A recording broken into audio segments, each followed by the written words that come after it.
This is VOA Africa.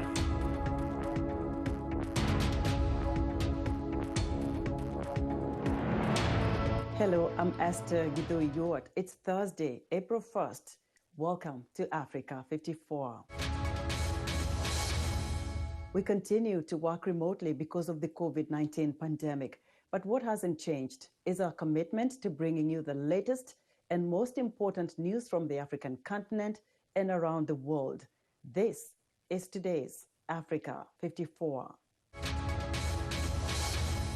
We begin in southern Africa, where Mozambican soldiers have been battling insurgents in the northern gas town of Palma, as aid groups warn that tens of thousands have fled the attack that has been claimed by Islamic State. Thousands of people have made their way to safety, many of them dehydrated, hungry, and suffering shock, while hundreds remain missing, according to aid workers. David Doyle has more. This is the scene on the ground in the Mozambican gas town of Palma, site of a deadly militant attack that's been claimed by Islamic State. Footage obtained by local TV station TVM on Tuesday showed soldiers deployed to regain control after insurgents invaded a week ago. Mozambique's government has confirmed dozens of deaths, and the operation remains active. In the middle of an interview with soldiers, gunshots and a dash for cover. Army spokesman Colonel Chongo Vidigal said there were no longer any big groups of terrorists in the town. Forces are gaining territory, yes. We are occupying we are extending our control all across. The attack has triggered an exodus of thousands. A UN spokesman said 5,300 displaced people have been registered in different districts of Cabo Delgado. The northern province has been home to a simmering Islamist insurgency since 2017. In the coming days, the number of displaced is expected to rise. Since Tuesday, more than 300 survivors have made it to the provincial capital Pemba by plane and boat, a senior humanitarian official said. A boat carrying another 1,000 was expected to arrive late on Wednesday. A small group is also reported to have fled north to Tanzania, though others failed to make that journey because of a difficult river crossing. Aid groups say tens of thousands are probably displaced, with people scattering into dense forest or attempting to escape by sea. That report by David Doyle of Reuters. Gunmen killed 30 civilians in an attack on a village in the west of the Ethiopian region of Oromiya, according to witnesses. This is the latest outbreak of ethnic violence to challenge the federal government in the fractious nation. Local authorities blamed the attack, in which 15 more people were wounded, on a splinter group from the Oromo Liberation Front, known as OLF Shane, or the Oromo Liberation Army. The OLF is an opposition party that spent years in exile, but unbanned after Abiy took office in 2018.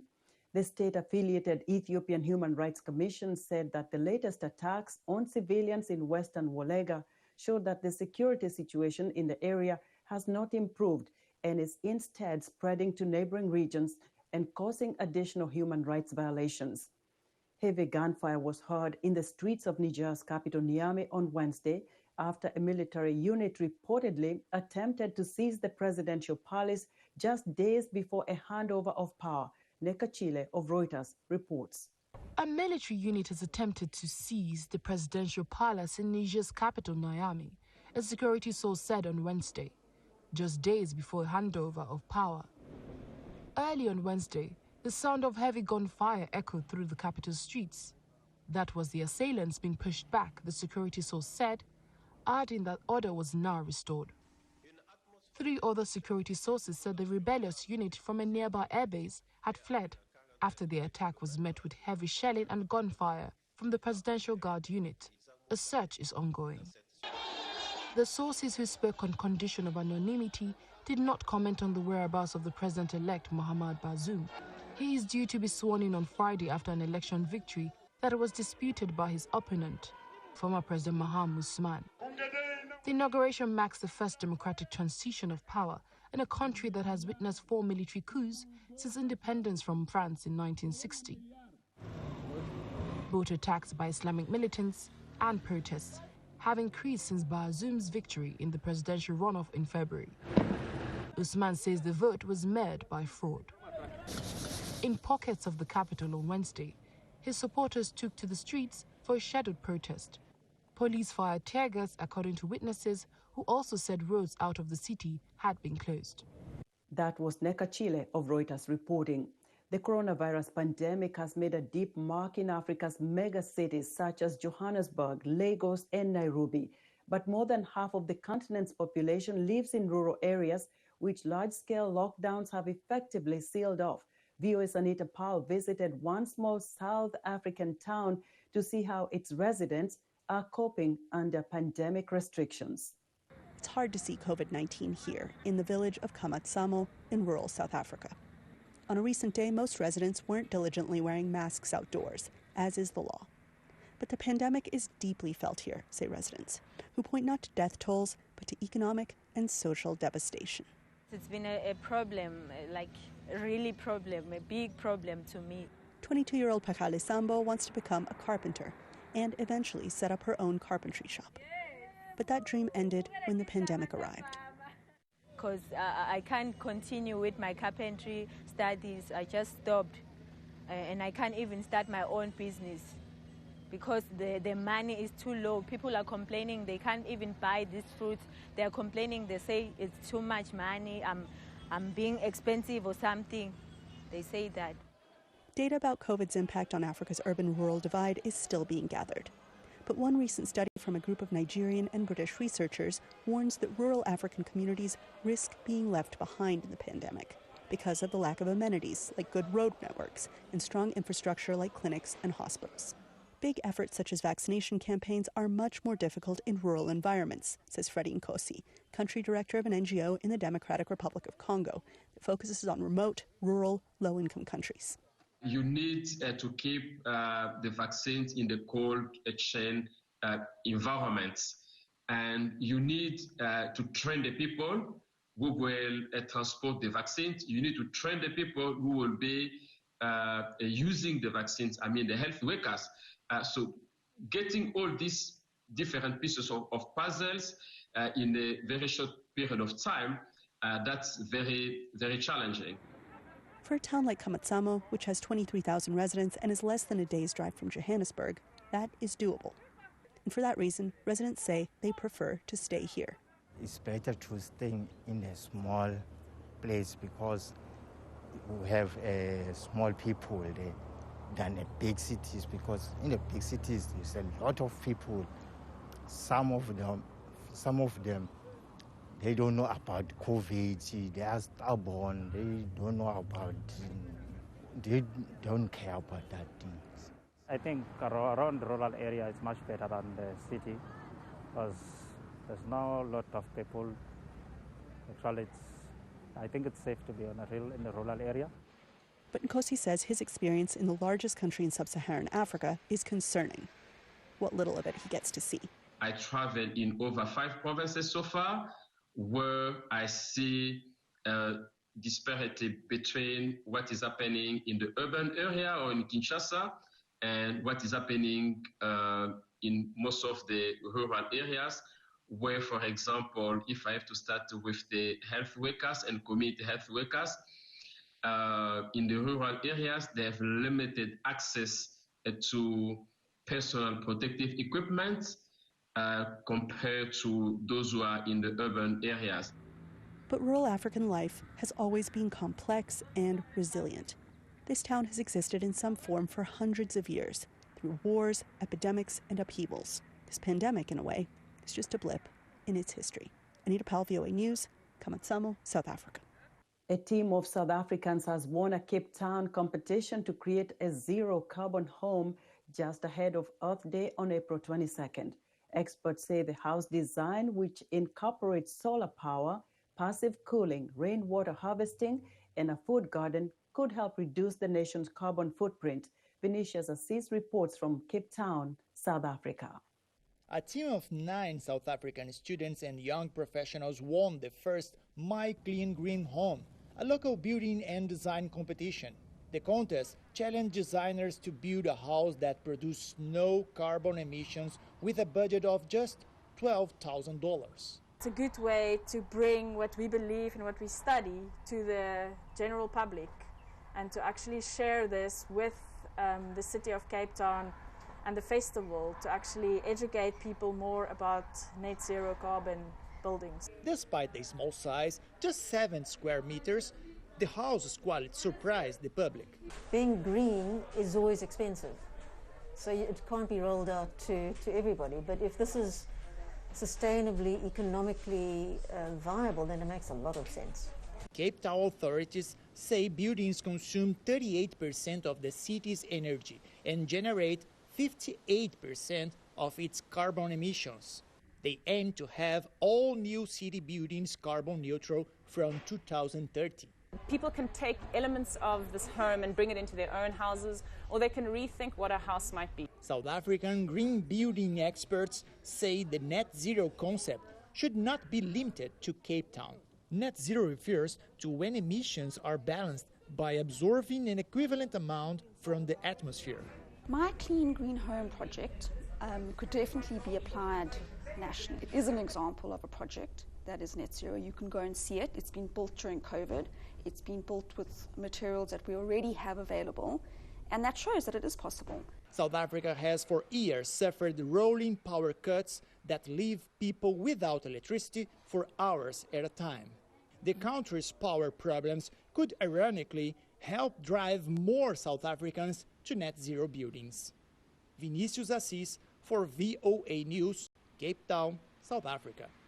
The trial of Derek Chauvin, the former police officer charged in the death of George Floyd, continues for a third day in the U.S. state of Minnesota as more witnesses to Floyd's final moments take the stand.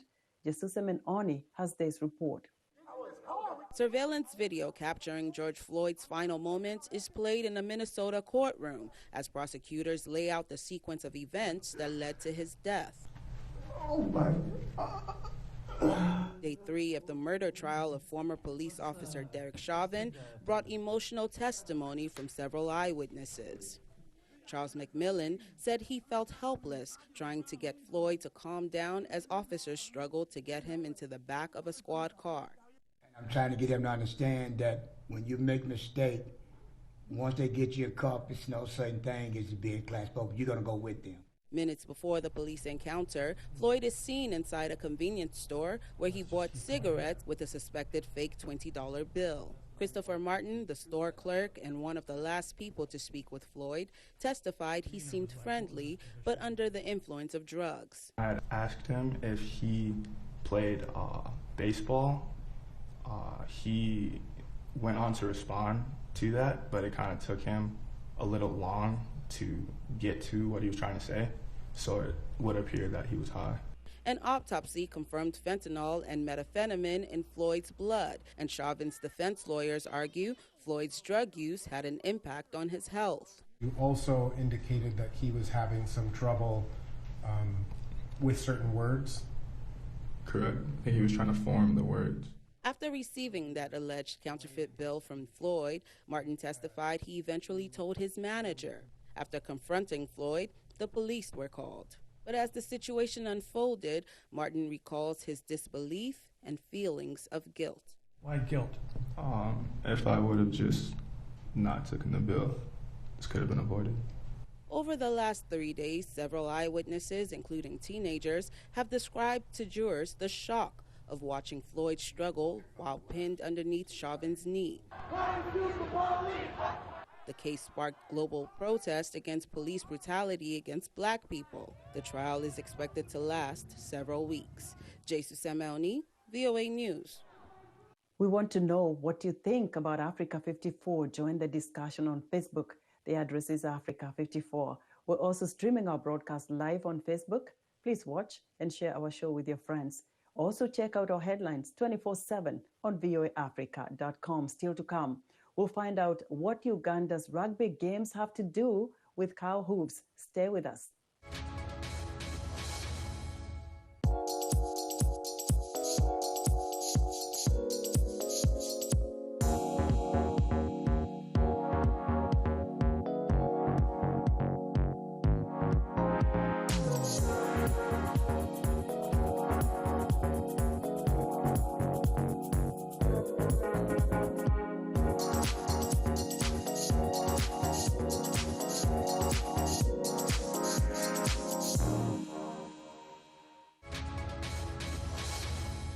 Welcome back to Africa 54.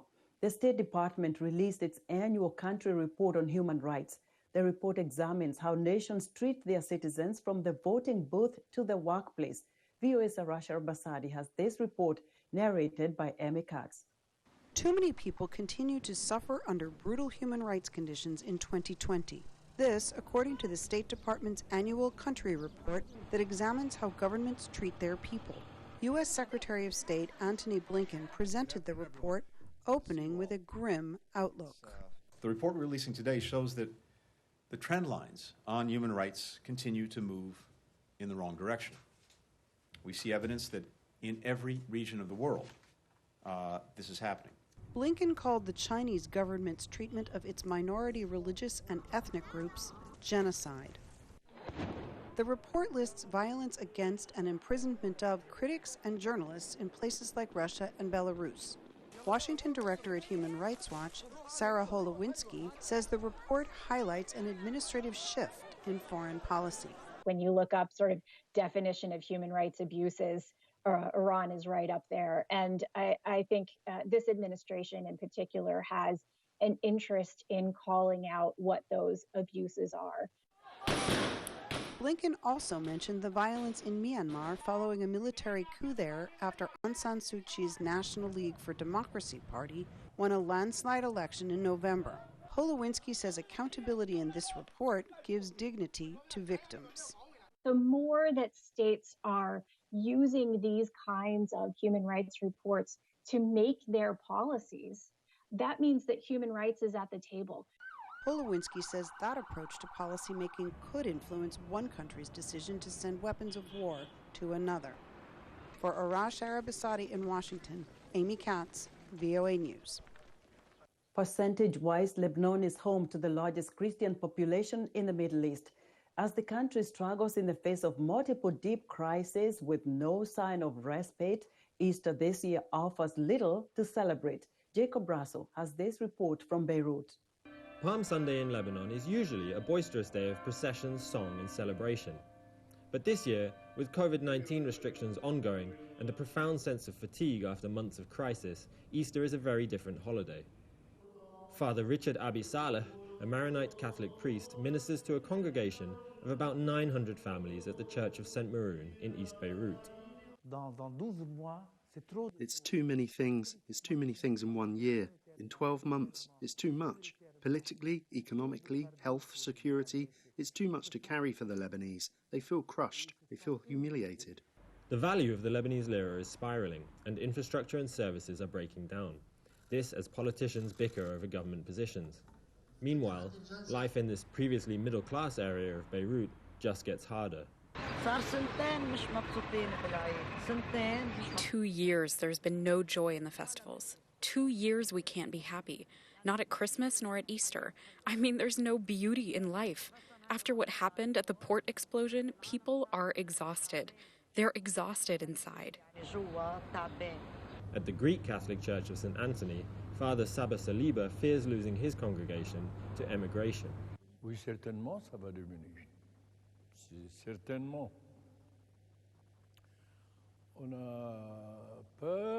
Yes, certainly the population is going to diminish, certainly. We fear for the future where there will no longer be young people, nor the hospitals, nor the Christian schools. And he is also clear on the solution. We need the people responsible, our president, etc., to change. There is no other solution. The only solution is to change them. Although he sees the desperation amongst his congregation, Father Richard tries to use Holy Week to foster what little hope he can. People have lost the ability to dream. They just occupy themselves with managing small daily tasks. And when you're like that, when you cannot dream anymore, you do nothing anymore. You submit. And now, this Holy Week, at the end of the week, we have the resurrection. It's a powerful moment. People must re-engage their lives. With Lebanon's difficulties showing no sign of abating, the resurrection of Beirut's spirit in the near future will be little short of a miracle. Jacob Russell for VOA News, Beirut. Uganda resumed rugby league games in March, but much of the excitement was on the sidelines. where the unique snack of boiled cow hoof known as kigere has a popular following. From Kampala, Halima Thumani has more. Theopista Nabayego has arrived early at the Chadondo Rugby Club since 2008 to prepare for one of the most popular aspects of the game, boiled cow hooves, known as chigere. I brought this business here because rugby players love to eat the cow hooves. My son also plays here. It helps them. When they leave the field, they come here and eat. Nabayego's son, Ronald, plays for Uganda's top team, the Heathens. After a year off due to the COVID pandemic, rugby resumed in March, and with it, the unique snack his mother introduced to the game over a decade ago. People really wanted chigere, to eat chigere, but they had no one to cook chigere. So as we were chatting with my coach, I was like, you know what? My mom can cook. And she was like, okay, let's try this weekend. And then she came, she cooked, people liked it. After players clash on the field, they tackle Nabayego's chigere. It's something that every rugby player thirsts for when they finish playing the game of rugby. It brings back life. It's a very delicious meal that no rugby player can miss out, or anybody who comes here at Chadondo Rugby Club. Some rugby supporters are also addicted to the boiled cow hoof dish. For the past 9 years, rugby fan Ian Kafuko has never missed the chance to eat chigere while watching the game. It's good for my health. I do some weightlifting, so it's good for my bones and it's good for the blood flow, the joints. Yeah, that's why whenever I come here, I have to take chigere. It's very, very delicious and I don't go anywhere else. With the return of rugby, Ugandans have more than one reason to celebrate. Halima Othmani for VOA News, Kampala. A group of female artists in Afghanistan's central province of Bamiyan has recently opened a small pyrography and engraving studio to promote fine arts in the region. VOA Zafar Bamiyani has more from Bamiyan in this report narrated by Bejan Hamdad. The art of pyrography dates back centuries. Evidence of burning designs into wood or leather has been seen in artwork from ancient Egypt, China, Rome, and Peru.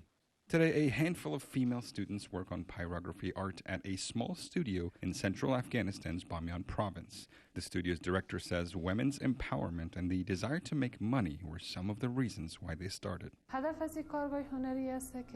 Our goal was to produce artifacts and also promote tourism in this region. We also wanted to have a female presence in our business society and have an income. Although pyrography and engraving have a long history in Bamiyan province, having women become part of the predominantly male industry is a hopeful sign for the region, say some of the female artists. Our goal is to promote arts in Afghan society and to show that women and girls can also be successful artists. Other girls can also perform different arts and show that when it comes to artistic and economic activities, there's no difference between men and women. The women artists say the support they are getting from the customers is encouraging. I ordered Nelson Mandela's picture, and I'm here today to pick it up. I encourage all my friends and fellow Afghans to come and buy their art pieces. Buying from such an art studio will promote women's businesses. Regular power outages and the small size of their studio are among the difficulties the artists have to deal with. Some have called on the government to help resolve these problems. Bamiyan has a rich history with paintings and miniature arts. However, over the past decade, we have witnessed a decline. Recently, there has been a rise on a small scale, and I think the government should take action to support this industry. The artwork pieces in this studio range anywhere from $7 to $130. The 8 female artists working here say they are grateful for the opportunity to earn an income while attending school. For Zafar Bamiyani in Bamiyan, Afghanistan, Bejan Hamdard, VOA News.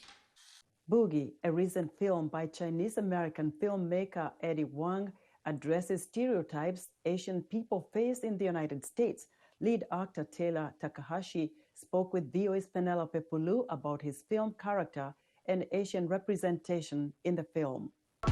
He excelled at Basketball in high school. I kind of went to basketball because it was the sport that people would raise their eyebrows at. As a 5'8", 5'9", Asian kid, it's one of those things that, like, you're not supposed to be good at this. And that's the film's message, defying Asian American stereotypes, says Takahashi. We do very similar things as everyone else does in this country, and we want to be seen in that light. And we want to normalize it and not just be, tagged in this box of kung fu master or nerd or scientist or doctor, and get, trapped in that stereotypical box. Takahashi says that since the film's release, it's not just an Asian, story.